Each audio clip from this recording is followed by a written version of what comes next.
A Vermont woman facing life in prison without parole for killing a state social worker and 3 relatives left a screaming message threatening to kill one of her victims just hours before the shootings were carried out, the daughter of one of the victims testified Monday.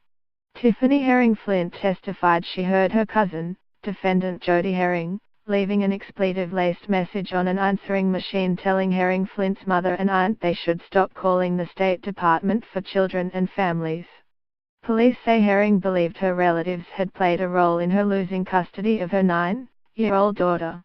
"You might want to stop calling DCF or I am going to come there and shoot your brains out," Herring Flint said she heard Herring say on the answering machine in the house where Herring Flint's mother, Rhonda Herring, aunt, Regina Herring, and grandmother, Julie Falzarano died hours later. Vermont DCF social worker Lara Sobel was shot and killed as she left work in Barrie on August 7, 2015.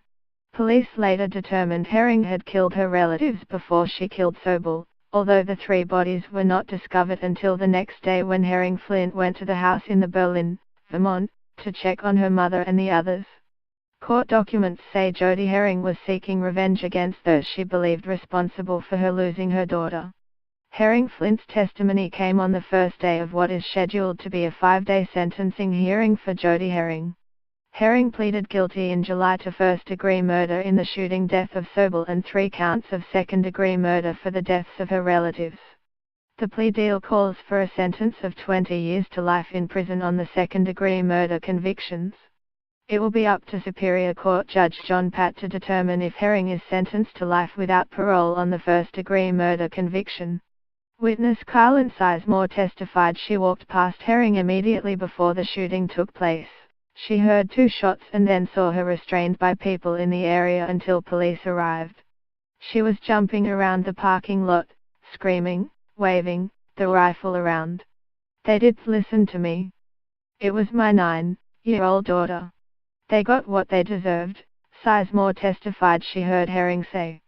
The first witnesses called by defense attorney David Slay were 2 of Jody Herring's aunts.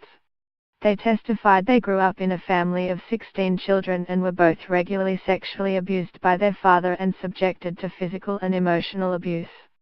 Slay also said Herring changed after her father died when she was 5 years old of what was ruled a suicide. In a court filing last week, Slay wrote that Herring had been going through a mental health crisis earlier that year and was released early from a 90-day involuntary commitment.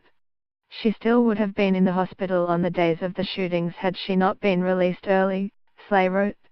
Copyright 9 Digital Proprietary Limited 2017.